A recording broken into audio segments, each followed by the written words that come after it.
Gagawa ako ngayon o paano mag-ano na. Grabe ang eyebag ko.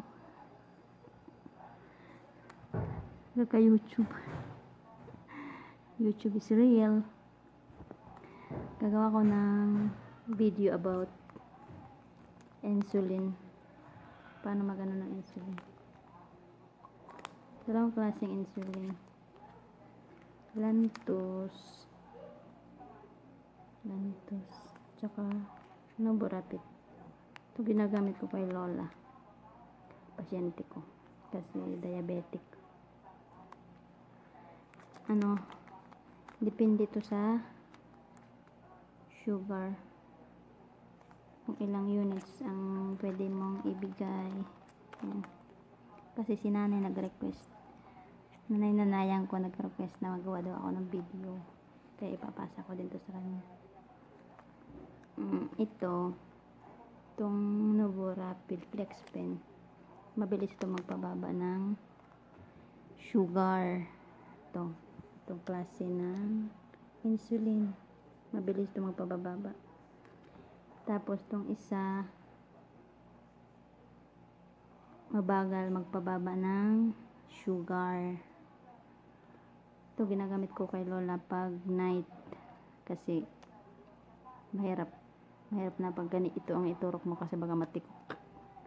Ito okay lang sa gabi kasi mabagal ang takbo ng pagbaba ng sugar niya. So itong ginagamit ko morning tsaka afternoon, depende sa sa sugar, pag mababa at mataas, depende din ang units na ibibigay mo. First, may needle pala siya. Kailangan mo ng needle. Ang needle niya ay may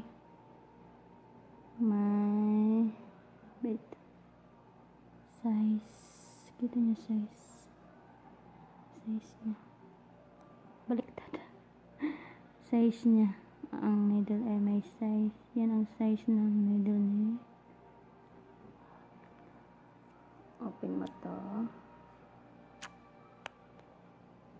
Yan. Tapos to, shoot mo dito. Yan. Iikot. Kailangan makasara siya maayos. Tapos dito mo iikot siya. Ito na iikot to. Halimbawa ang sugar niya is pag morning, halimbawa ang sugar ng lola ko is 180.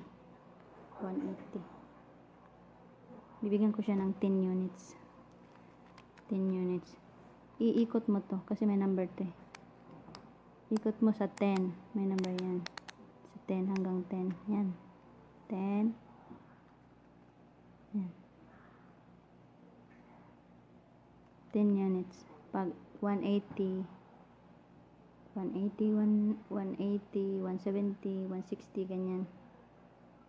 Yun ang binibigay ko pag morning. Kasi magbilang lang ako 9 a.m. Bibigay ko siya ng 9 a.m. Magbilang ako ng 3 hours before ko ulit siya bibigyan ng ganito. Kasi bawal magkasunod kasi babagsak ang sugar niya. Kailangan 3 oras muna bago mo bigyan ulit. 10 units. Tapos pag iturok mo to, yan, middle yan. Yan. Meron na siya nalabas na. Hindi ko pwedeng i-push kasi masayang. Pag iturok mo to dito or saan any part ng body niya, basta wag lang sa may push on dito or sa legs. Pag iturok mo to, sabay mo i-push itong pinaka button niya. Push. Ganun siya. Push. Tapos iikot yan siya hanggang sa maging mag-zero siya, mapunta siya sa 0. Pag push to, yun lang. Push lang siya dito hanggang maging 0. Yan.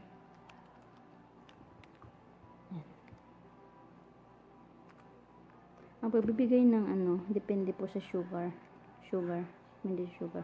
Halimbawa, umabot siya ng 200, 230. Bigyan mo siya ng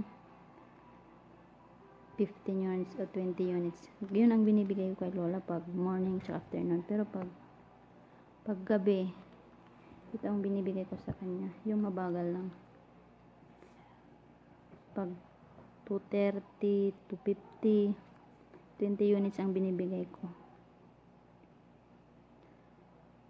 Mabagal kasi ito magpababa ng sugar. Okay lang sa gabi ito gamitin. Kasi halimbawa makatulog ka, yun. Okay lang. Kasi kung ito ang gamitin mo pag gabi, Diyos ko Lord, nakakatakot. Baka matigok ang mo pasyente. Hindi pwede sa gabi tibigay kasi mabilis magpababa.